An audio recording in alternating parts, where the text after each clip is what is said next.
Dad, get out here! We came to get the money! My father was pounding on the door like he owned the place. Vanessa, his girlfriend, stood beside him, clutching her Hermes bag, her red polished nails tapping impatiently against the doorframe. They were there to collect $200,000, but when they opened the envelope Grandpa left behind, there was no money inside. Just a USB drive, a letter, and a stack of legal documents. Vanessa plugged the USB into the laptop. The screen lit up, and the color drained from her face when she realized the security camera in the living room had recorded every single word they'd said to insult my grandfather. But that wasn't even the worst part. The worst part was when she discovered that Grandpa already knew about her past. All the other men she'd conned before she ever met my father. If you're watching this video, hit subscribe and let me know where you're tuning in from. Because what I'm about to tell you will make you rethink everything you thought you knew about family and trust. Let me start from the beginning. How a 78-year-old man decided to reclaim his dignity, expose a professional con artist, and teach his son a lesson that $200,000 could never buy. My name is Emma Hayes. I'm 22 years old, a senior studying psychology at UCLA. And this is the story of my grandfather, Samuel Hayes. Grandpa Samuel is 78, a retired civil engineer. He spent his career building bridges and roads, structures that millions of people use every day without ever thinking about who designed them. After 40 years of service, he retired to a modest house in suburban San Diego, with enough savings to live comfortably, and a heart that had grown weary of being taken for granted. Grandma passed away 8 years ago from cancer. Since then, Grandpa has lived alone, tending to his small garden, reading history books, and occasionally going fishing with his old buddies. He never needed much, just peace and genuine affection from his family. My father, Michael Hayes, is 50, Grandpa's only child. If I had to describe Dad in one word, it would be image-obsessed. He's addicted to appearances the way some people are addicted to drugs. His car had to be the latest BMW. His home had to be in an upscale neighborhood. His watch had to be a Rolex. His suits had to be Armani. None of which he actually earned. He borrowed, made risky investments, and when they failed, he'd come running back to Grandpa like it was his birthright. My mother, Susan, was once a beautiful, gentle woman. She put up with Dad for 20 years of marriage, turning a blind eye to the mounting debts, the broken promises. But when Vanessa showed up, that was the last straw. And then came Vanessa. Vanessa Morgan, 34, worked in luxury real estate. She was beautiful in a sharp, calculating way. Ice blue eyes, sleek blonde hair, and a smile that made you wonder whether she was welcoming you or sizing you up. Dad met her at a networking party when his marriage to Mom was already on life support. 6 months later, Mom signed the divorce papers. A year after that, Vanessa moved in like she'd always belonged there. I didn't hate Vanessa because she stole my father. My parents' marriage had been dead for years. I hated her because of the way she looked at Grandpa, like he was nothing more than a breathing ATM machine. And I hated her because my instincts, honed by years of studying psychology, told me she wasn't what she appeared to be. Grandpa had always been the one bailing Dad out. When Dad's crypto investment tanked in 2021, Grandpa loaned him $50,000, interest-free. When Dad needed a down payment on a penthouse to impress his business partners, Grandpa co-signed the loan. When my student loans came due, it was Grandpa who quietly paid off part of them so I wouldn't have to drop out. But Dad never remembered any of that. In his eyes, Grandpa was just the old man with money. And in Vanessa's eyes, he was the next Mark. Though I didn't know yet just how many Marks she'd already gone through. Some words don't just hurt the person who hears them. They reveal the moral decay of the person who speaks them, and I was about to witness that firsthand. Before I continue with the story, I need to tell you what I discovered about Vanessa. Things my grandfather had figured out long before I did. It started one evening in September, when I accidentally overheard Vanessa's phone call in Dad's kitchen. She thought I'd already left for my dorm, but I'd stayed behind to grab a book. "Don't worry," Vanessa said into the phone, her voice completely different from how she sounded around Dad, cold, calculating. "The old man's loaded. Michael's an idiot. Just push the right buttons, and he does whatever I say. I'll have that money before Christmas." My heart nearly stopped. I stood frozen behind the wall, barely breathing. "Just like last time with Robert," she continued. "Remember Robert? The 60-year-old in Phoenix? I walked away with 150 gaj before his family caught on. This one's even easier because there's a gullible son doing the dirty work for me. I was trembling. Vanessa wasn't just a gold digger. She was a professional con artist. And my father was just the next name on her list. That night, I couldn't sleep. I started digging into Vanessa Morgan. Google, Facebook, LinkedIn. Everything she'd posted publicly was picture perfect, carefully curated. But when I dug deeper, I found red flags. Vanessa Morgan wasn't even her real name. Before 2019, she was Vanessa Brooks in Phoenix, Arizona. Before that, Vanessa Chen in Las Vegas. 3 names, 3 cities, and the same pattern every time. Target wealthy middle-aged men, live off them in luxury, then vanish once she'd drained them dry. I found a post on a romance scam forum. A man named Robert Mitchell, 62, had written about the beautiful blonde woman who'd taken $150,000 of his retirement savings over 18 months. His description matched Vanessa perfectly. I reached out to Robert via email. He told me his story, how Vanessa had appeared like an angel, how she gradually took control of his finances, how she disappeared one night after he discovered she'd opened credit cards in his name. "She's a pro, Emma," Robert wrote. "She doesn't just take your money. She destroys your life. I lost my house, my friends, my self-respect. Be careful." I wanted to tell Dad, but I knew he wouldn't believe me. He was blind when it came to Vanessa. He'd say I was jealous, that I was trying to sabotage his happiness, that I was too young to understand adult relationships. So I did the only thing I could. I told Grandpa. What I didn't know was that Grandpa had been conducting his own investigation all along.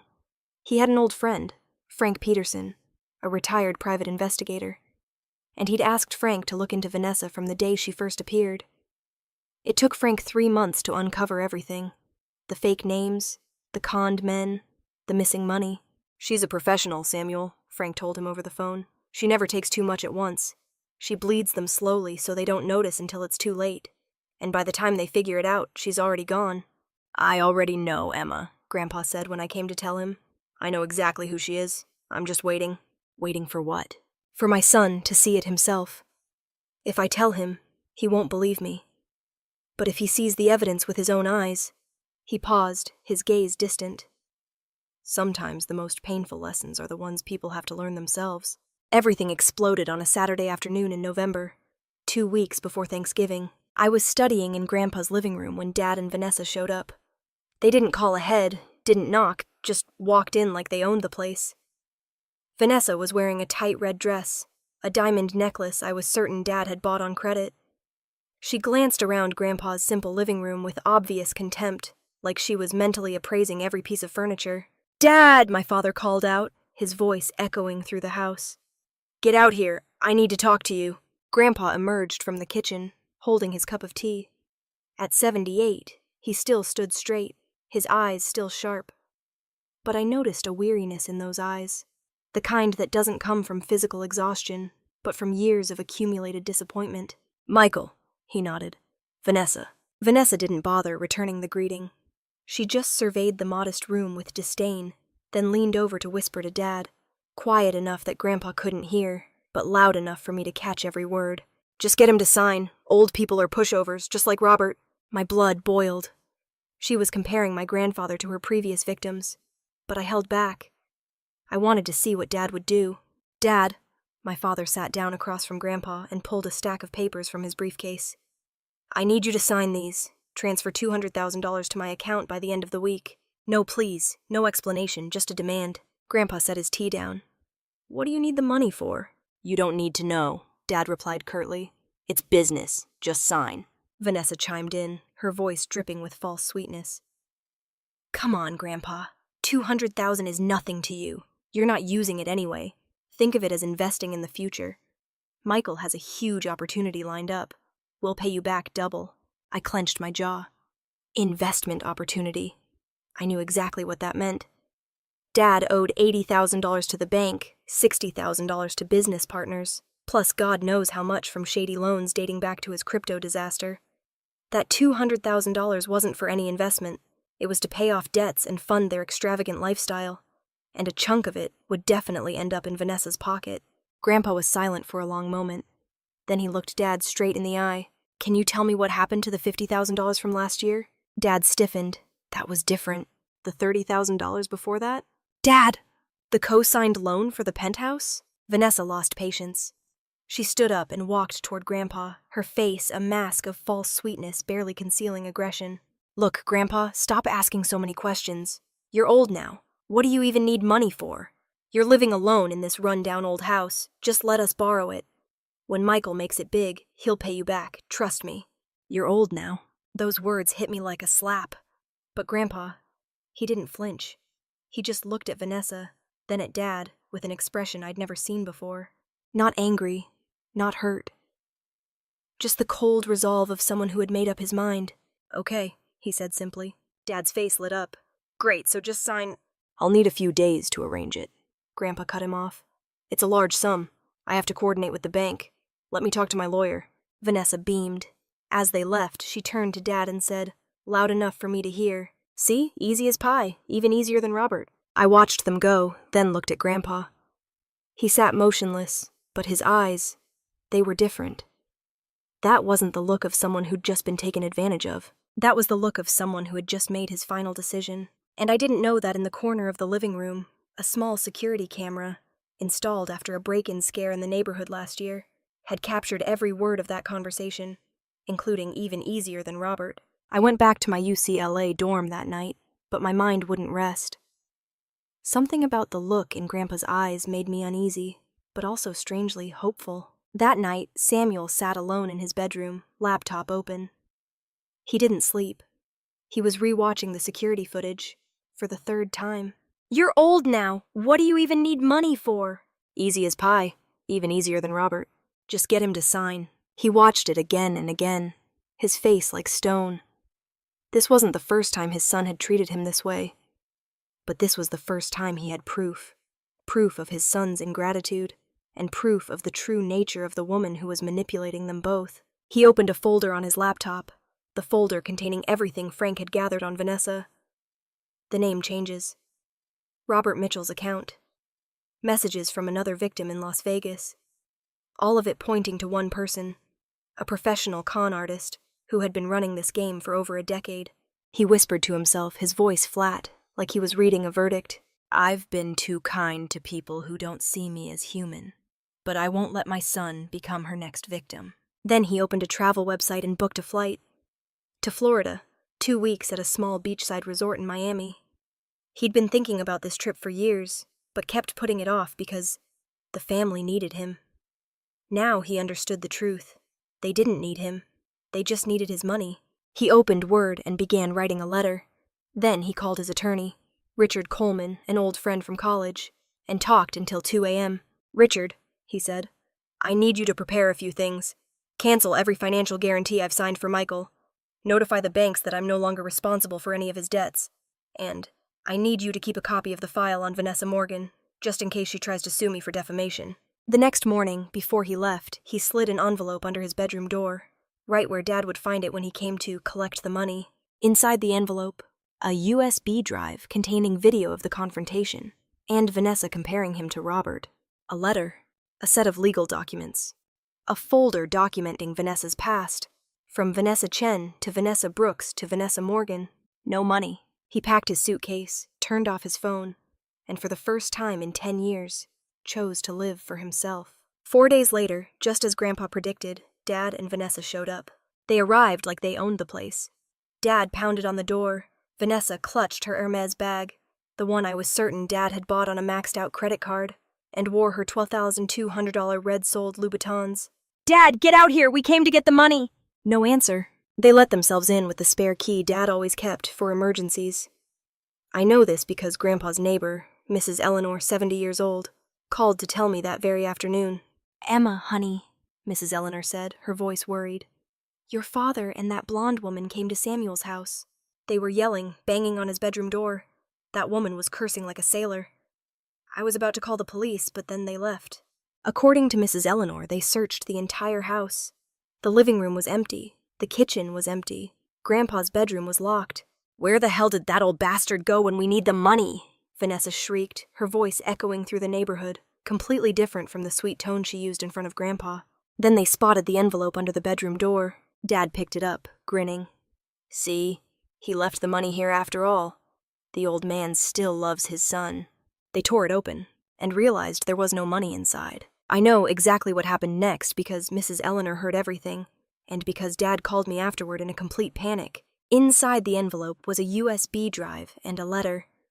Dad plugged the USB into Grandpa's laptop, still sitting on the desk, and opened the video file. Security footage filled the screen. Clear angle, crystal clear audio. Everything they'd said that day, from Vanessa's easy as pie to Dad demanding Grandpa sign the papers, was captured in perfect detail. But that wasn't the worst part. The video also caught Vanessa saying, "Even easier than Robert." Dad turned to Vanessa, his face crimson. "Who the hell is Robert?" Vanessa went pale.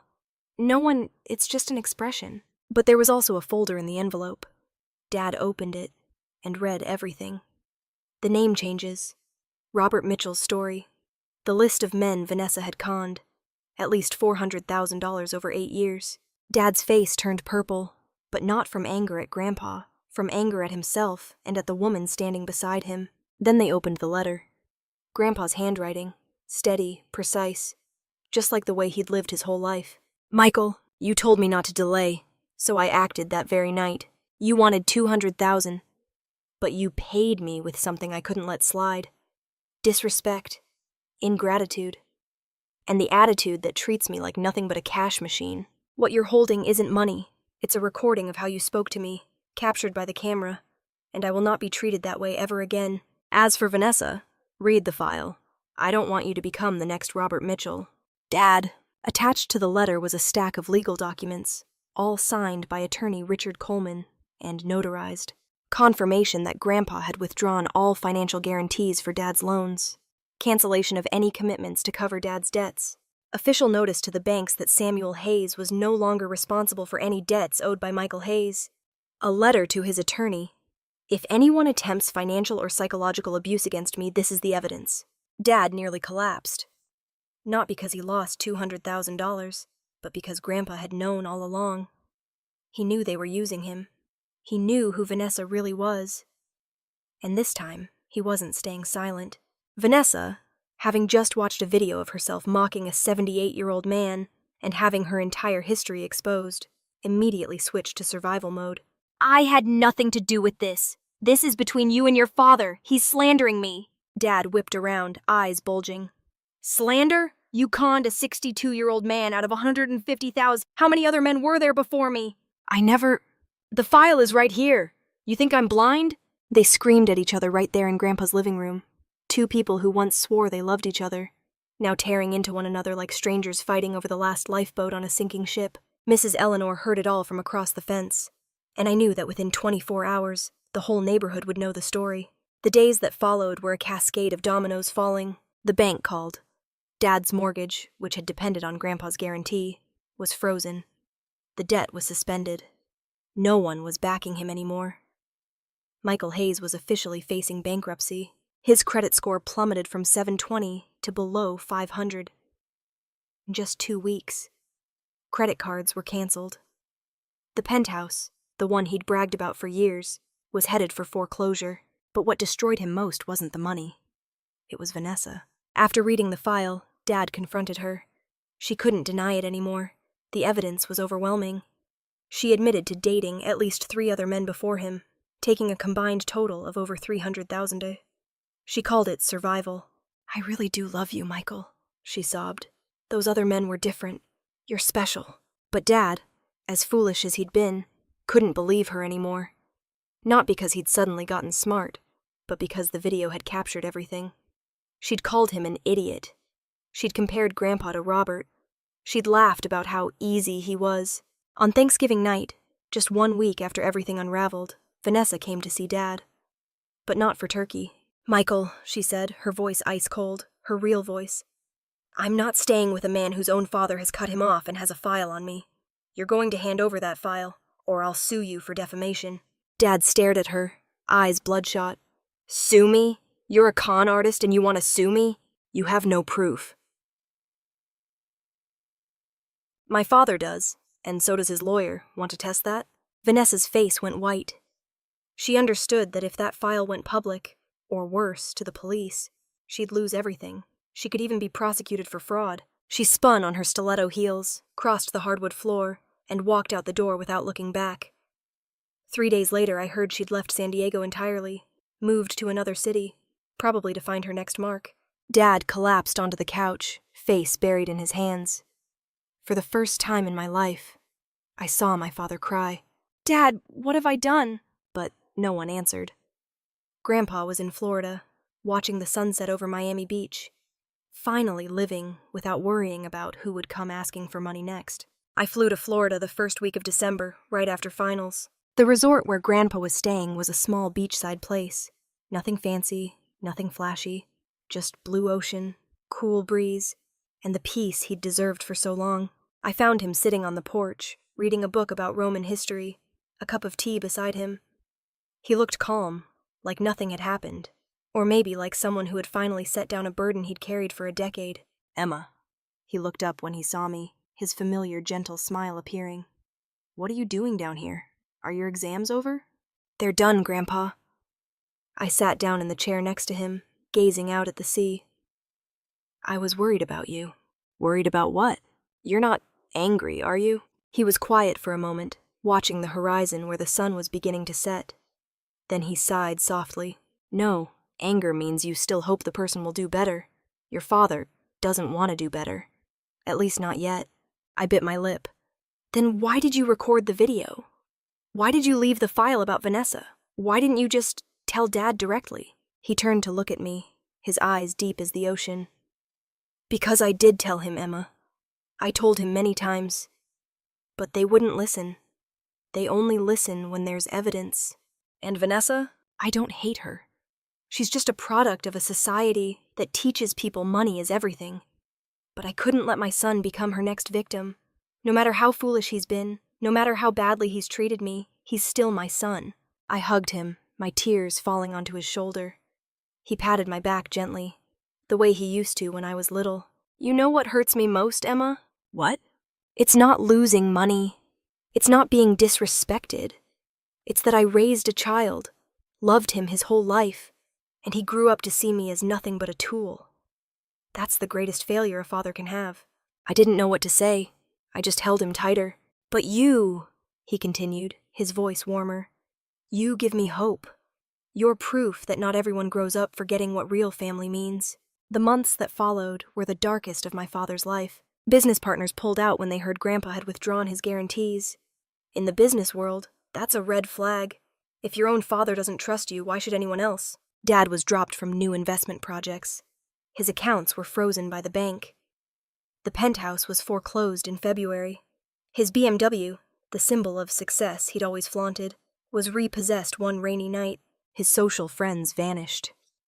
The people who used to call him Michael Buddy at golf parties now wouldn't even pick up the phone. Society looked at him with a mix of pity and contempt. Pity for his downfall, contempt for how he'd treated his own father, and for getting played by a con artist. Dad had to sell what was left and move into a small apartment in the suburbs. He learned to earn money again, not through risky investments or borrowing, but through actual work. He got a job as a consultant at a small construction firm, using the engineering knowledge Grandpa had taught him since childhood. He learned to pay off his debts, one payment at a time, 1 month at a time.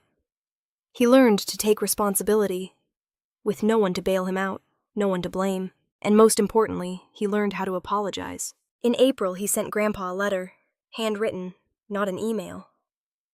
I know what it said because he read it to me before sending it, his voice shaking. "Dad, I'm not sorry because I lost money. I'm sorry because I forgot who you are. You're the man who built bridges and roads, structures that millions of people use every day. You're the one who gave me everything, education, a home, opportunity, and I repaid you by treating you like an ATM. I'm also sorry for letting a con artist into our family and letting her disrespect you. I should have protected you, not taken her side. I'm not asking you to forgive me. I just want you to know I'm starting over. And this time, I won't forget. Michael." In June, 6 months after Grandpa left, Dad came to Florida, not in a business class seat. He drove the whole 38 hours from San Diego, in a used Honda Civic he'd bought from a coworker, not a BMW. Grandpa had actually returned to his San Diego home in March, But Dad chose to come to Florida, the place where Grandpa had found peace, as a way of saying, I'm here for you, not for the house. I was there. I wanted to witness this moment. Dad stepped out of the car, thinner than before, more gray in his hair. No Armani suit, just an old button-down and jeans. He looked at Grandpa, standing on the porch with his familiar cup of tea, and stood in silence for a long moment. Grandpa looked back, not coldly, not angrily, just the calm of a man who had let go of all expectations. You finally came without asking for anything, he said, his voice even. Dad dropped to his knees, right there in the yard, in front of me and a few curious neighbors. No more ego, no more facade. Dad, I'm sorry. Grandpa was quiet for a moment. Then he stepped down from the porch and placed a hand on Dad's shoulder. Stand up, Michael. Dad looked up, eyes red and wet. Grandpa spoke, his voice soft but steady as the bridges he once built. I didn't leave the family. I left the ingratitude. And now, if you truly want to start over, I'll be here. I stood nearby, tears streaming down my face. This wasn't a perfect ending. Dad still had debts to pay. Grandpa still had wounds that hadn't fully healed. But this was a beginning, the beginning of a relationship rebuilt on respect, not money. A year later, I graduated from UCLA. The graduation ceremony was on a beautiful, sunny June day, the kind California is famous for. Thousands of students in blue robes and square caps, beaming beside their families. I looked around and saw fathers and mothers hugging their children, grandparents wiping away proud tears. And I wondered, how many of these families were hiding cracks like mine? Grandpa sat in the front row, clapping when my name was called. Dad sat beside him, not as a successful businessman, but as a son learning to rebuild. They didn't talk much to each other, but they sat side by side. That alone was a giant leap forward. After the ceremony, we went to dinner at a small seaside restaurant. Not a 5-star place like Dad used to brag about, just somewhere Grandpa liked because they had good grilled fish and a view of the ocean. Dad paid it with money he'd earned himself from his consulting job.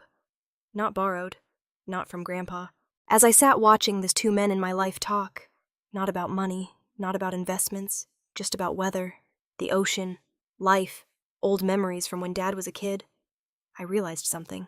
That video Grandpa recorded wasn't just capturing greed. It captured the moment he reclaimed his dignity. And that file he left behind wasn't just exposing a con artist. It saved his son from a mistake that could have destroyed his entire life. Dad didn't lose $200,000. He lost the illusion that a frail old man would always be there to bail him out. He lost the facade of success he'd built up over the years. But in return, he found something more valuable. Real self-respect. The kind that comes from standing on your own 2 feet.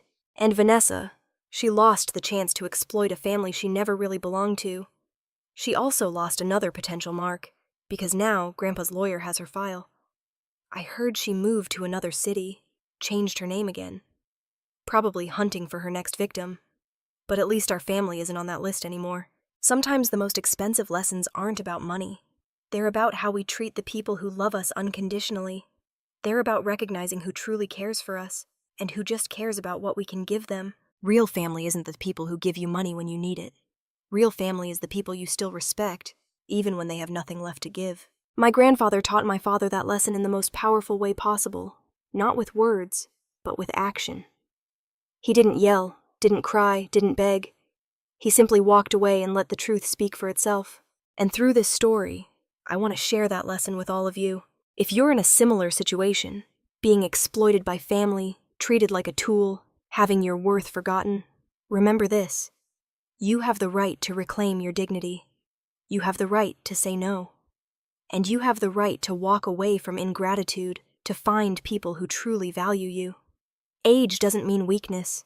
Kindness doesn't mean being a pushover. And if you're being used by someone, open your eyes. Listen to the people who actually care about you. Don't let blind love make you lose everything. Con artists like Vanessa are experts at disguise, but the truth always comes out, sooner or later. If you found this story meaningful, please like and subscribe to see more. And let me know in the comments. If you were my grandfather, would you forgive or cut ties completely? And what do you think should happen to people like Vanessa? How should they pay for what they've done? Share this video so I know there are others out there who think like you do.